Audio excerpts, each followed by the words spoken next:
मन की गहराई का कोई माप नहीं होता, मन की गहराई का कोई माप नहीं होता, और जो मन को ना बदल दे ऐसा जाप नहीं होता। लाख छुपा लो अपने पाप किसी गैरों से, लेकिन मन से छुपा हुआ कोई पाप नहीं होता। मन से छुपा हुआ कोई पाप नहीं होता। हम मन से छुपाने की कोशिश करते हैं, लेकिन किससे छुपाओगे? परमात्मा तो सब जगह से देखता है। आप रोज मंदिरों में आकर कहते हैं, मेरे न चाहे कछु और ईश रत्नात्रय निधि दीजिए मुनीस, कि भगवान मेरे न चाहे कछु और ईश रत्नात्रय निधि दीजिए मुनीस, मुझ कारज के कारण सु आप शिव करो हरो मह मोह ताप। क्या कहते हो परमात्मा से कि मेरे कोई इच्छा नहीं है, रत्नात्रय निधि दीजिए मुनीस, लेकिन रत्नात्रय के लिए तरफ एक कदम भी बढ़ाते हैं, परमात्मा को धोखा देते हैं। लोग व्यक्ति कहते हैं भगवान से कहेंगे कि मुझ गरीब की विनती सुन लीजिए भगवान। हमने कि भगवान ये नहीं देखेगा क्या कि तू गरीब है या साहूकार है? बच्चों की शादी में, बच्चों की पार्टियों में, बच्चों के जन्मदिन पर तुम लाखों खर्च कर देते हो, और मंदिर में नोट भी चढ़ाते हो तो वो नोट चढ़ाते हो जो सड़ा गला सा हो, जो कहीं बैंक में भी नहीं चलता है, लोग गुल्लक में चढ़ा देते हैं। लेकिन कभी विचार करना, जैसा दोगे वही मिलेगा। यदि परमात्मा के दरबार में दरिद्री बनकर आओगे तो दरिद्री से कौन रिश्ता रखता है? दरिद्री से तो खास का रिश्ता भी दूर का हो जाता है। लेकिन हम परमात्मा के दरबार में बड़े भिखारी से बनकर आते हैं। मंदिरों में लोग उदास आते हैं, यदि पार्टियों में जाते तो थोड़ी बहुत मुस्कुराहट होती है। आपने देखा होगा सड़क वही होती है, सड़क का कोई अपना उद्देश्य नहीं होता है, लेकिन आप पार्टी में जाते हैं तो आपके कदम अलग पड़ते हैं, दुकान से आते हैं तो अलग पड़ते हैं, किसी दुश्मन के पास जाते हैं तो अलग पड़ते हैं, और मंदिर में आते हैं तो वही कदम होते हैं, लेकिन अलग होते हैं। सड़क तो एक माध्यम होती है आपको जाने का। इसी प्रकार से हमारे लिए भी रत्नात्रय चाहिए। तो क्या है, हमारे विवेक को बदलना है। विवेक को जो आज तक हमने परिवार में, इस जनों में, इस अनिष्ट में कल्पना की है।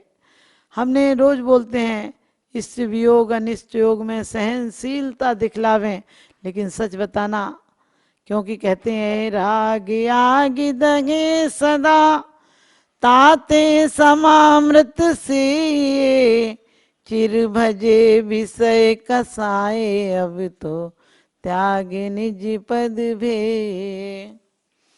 लोग कहते हैं कि राग देश कल्पना नहीं करना चाहिए, लेकिन जो अपने पीहर वाले हैं, अपने बच्चे हैं, उनके लिए कितना राग करते हैं, पूरी जिंदगी उनके लिए लगा देते हैं कि उन्हें कैसे खिलाऊं, क्या करूं, कैसे पढ़ाऊं, क्या बनेंगे। लेकिन वो एक रात भी आपकी चिंता नहीं करते कि आप क्या बनेंगे, आपकी जिंदगी कैसे बीतेगी। आप जिंदगी भर की कमाई उन्हें सौंप देते हैं, लेकिन वो जिंदगी में से कुछ क्षण भी आपके लिए देने को तैयार नहीं होते हैं। जिस बेटे को तुमने अपनी जिंदगी की खुशियां कुर्बान करके पढ़ाया है, ध्यान रखना, कई बार लोग कहते हैं कि आपने मेरे लिए किया क्या है। मैं कहती हूँ क्या नहीं किया ये पूछो। एक रात का कर्जा नहीं चुका सकते हो। ऊंचाइयों को पाकर तुम अपनी जमीन को मत भूल जाना। माँ बाप वो भूमि है जिन्होंने तुम्हें आज इमारत बनाया है। अपनी खुशियां कुर्बान करके, अपनी जिंदगी को हार लगाकर, अपनी जिंदगी को हराकर तुम्हें जिताया है, तुम्हें कामयाबियां दी हैं। और उन बच्चों के द्वारा जब उपेक्षा मिलती है तो कैसा होता है। वास्तव में जिन हम लोगों को नहीं भूलना चाहिए जब माँ बाप अपाहिज थे। जब आपको पता है कभी कभी बुजुर्ग अपाहिज हो जाते हैं तो बच्चों को शर्म आती है। आज का आदमी कुत्तों को घर में रख लेता है, लेकिन बुजुर्गों को घर में नहीं रखना चाहता है। लोग कोठियां बनाकर चले जाते हैं। पहले लोगों का इतना प्यार था, जहाँ परमात्मा के मंदिर होते थे वहाँ शहर बसा लेते थे। आज जहाँ बसते हैं वहीं भगवान को बुला लेते हैं। लेकिन ये हमारा प्रेम नहीं है। हमारे बुजुर्गों की संपत्ति को क्या करोगे? लोग कहते हैं कोठियां बनाओ, स्टैंडर्ड बनाओ, लोग क्या कहेंगे। अरे आप क्या कहोगे अपने परमात्मा के पास जाकर, इसका भी विचार करो। एक बार ब्रह्मा जी और लक्ष्मी जी दोनों में बात चल रही थी कि कौन किसको पूछते हैं, लोग दुनिया की किसकी पूजा करते हैं। ब्रह्मा जी ने कहा अरे ये बात तो अकाट सत्य है, पूछने की क्या जरूरत है। लोग सुबह उठकर मेरा नाम लेते हैं, मेरे भगवत गीता, रामायण, जिनवाणी के रूप में मुझे पढ़ते हैं, मेरी सूत्र पढ़ते हैं, मेरे को विनतियां गाते हैं, मेरे सामने हाथ जोड़ते हैं, सिर झुकाते हैं, दूध चंदन दही हिंदू चढ़ाते हैं, कोई इबादत करता है, कोई कुछ करता है, कोई जल चढ़ाता है, कोई मंदिर में आता है। सुबह सुबह हमारे मंदिरों में भीड़ हो जाती है, घंटे बजाते हैं। लक्ष्मी जी बोली विचार कर लो ब्रह्मा जी, आपके मंदिर में आते हैं लेकिन मांगने मुझे ही आते हैं। आपके मंदिर में भी लोग कामना मेरी करते हैं, पूजा तुम्हारी करते हैं, उद्देश्य उनका यही होता है कि मैं मिल जाऊं उनको। ब्रह्मा जी बोले क्या बात करती हो, तुम्हें तो लोग धर्मात्मा लोग गालियां देते हैं, कहते हैं धन बुरा है, लक्ष्मी पाप का घर है, लक्ष्मी नाश करा देती है, लक्ष्मी विनाश की तरफ ले जाती है, लक्ष्मी पाप से आती है। उसने कहा लोग लाख गालियां दें लेकिन चाहते मुझे ही हैं। ब्रह्मा जी ने कहा ऐसा नहीं हो सकता है। उसने कहा कभी आप कहो तो परीक्षा करके दिखा दूं। तो ब्रह्मा जी को विश्वास था कि कौन पूछता है मेरे आगे, लक्ष्मी को कौन पूछता है। अरे लक्ष्मी ठुकरा कर तो लोग संत बन जाते हैं, लक्ष्मी ठुकरा कर तो लोग व्रती बन जाते हैं, लक्ष्मी ठुकरा कर तो लोग फकीर बन जाते हैं, लक्ष्मी को कौन पूजा करता है। लक्ष्मी को तो हाथ का मैल कहा है, कौन पूछता है।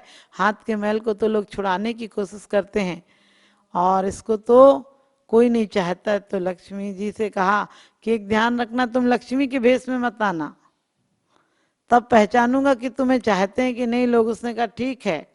एक दिन ब्रह्मा जी की बहुत बड़ी सभा चल रही थी और लाखों करोड़ों की भीड़ थी वहां पर।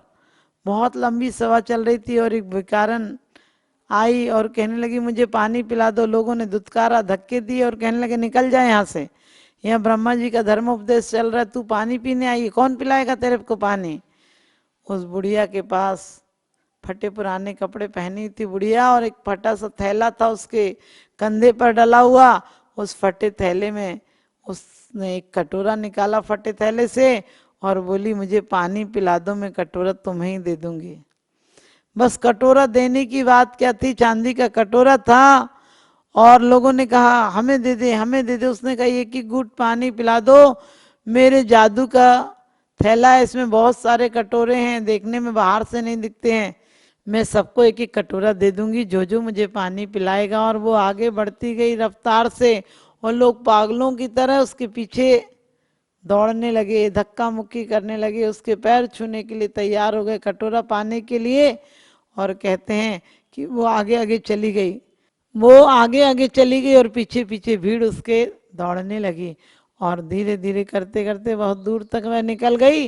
लेकिन भीड़ में जिसने सुना कि लक्ष्मी जी कटोरा दे रही थी, एक बुढ़िया सोने चांदी का कटोरा दे रही थी, लोग तो सभा व छोड़कर वहीं भाग गए और पता चला ब्रह्मा जी अकेले बैठे रह गए।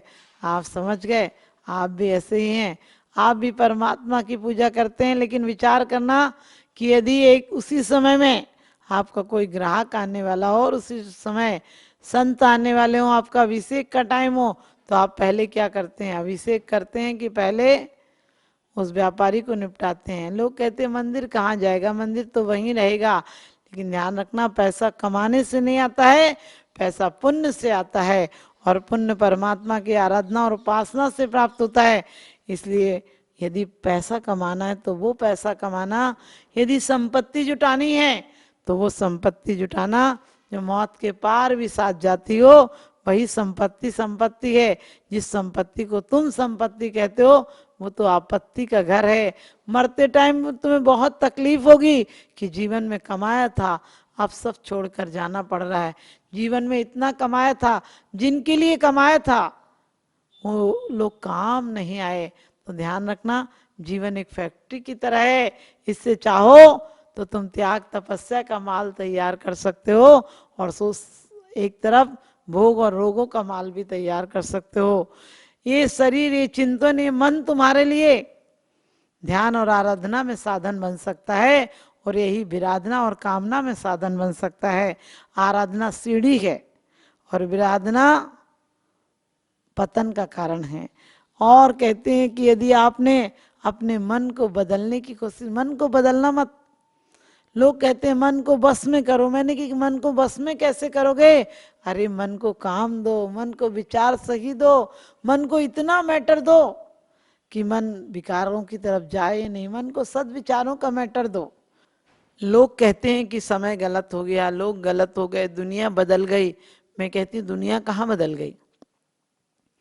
गंदे पोस्टरों को हटाने का विचार मत करो, अच्छे पोस्टर इतने बनाओ कि गंदों को जगह नहीं मिले। लोग कहते हैं अब तो दुनिया बदल गई। मैं कहती हूँ दुनिया में अपने आप को बदलो। अरे सुधारक जगत की मत कर चिंता यार, और तेरा ही मन जगत है, पहले इसे सुधार। अपने आप को देखो, अपने आप सुधरोगे तो पड़ोसी भी सुधर जाएगा। पड़ोसी को सुधारने जाओगे तो पड़ोसी कभी नहीं सुधरेगा। इसलिए एक एक मन सुधर जाएगा, एक एक दीपक जला हुआ दीपक बन जाए तो कई दीपकों को जला सकता है, और बुझे हुए दीपकों से तो दीपक बुझ ही सकते हैं। तो आप अपने जीवन में जले हुए दीपक बनेंगे, क्योंकि चाहे थोड़ी सी देर जलो लेकिन जल कर जाना। इसमें तेल भरा है, दीपक है, लेकिन आप किसी के घर पर अंधेरे दिलों में उजाला कर दो, किसी के दिलों को सहारा बन जाओ, किसी के लिए परोपकार की भावना लाओ। उसका परोपकार होगा या नहीं होगा उसके ऊपर निर्भर है, लेकिन तुम्हारा परोपकार पक्का हो जाएगा। लोग दशहरे के दिन रावण जलाने जाते हैं।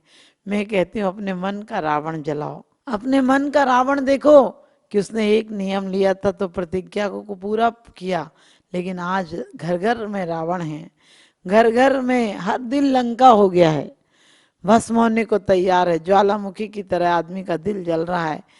एक व्यक्ति माला फेर रहा था, बहुत पाठ करता था, और संत के पास जाकर बार बार कहता था कि मेरी पत्नी बड़ी नास्तिक है, मेरी पत्नी बड़ी नास्तिक है, वो तो आपके पास आती नहीं, वो मंदिर जाती नहीं। फकीर ने कहा कोई बात नहीं, मैं तुम्हारी पत्नी को समझा दूंगा। और फकीर एक दिन सुबह सुबह उसके घर आया, वो ध्यान में बैठा था, सामायिक कर रहा था।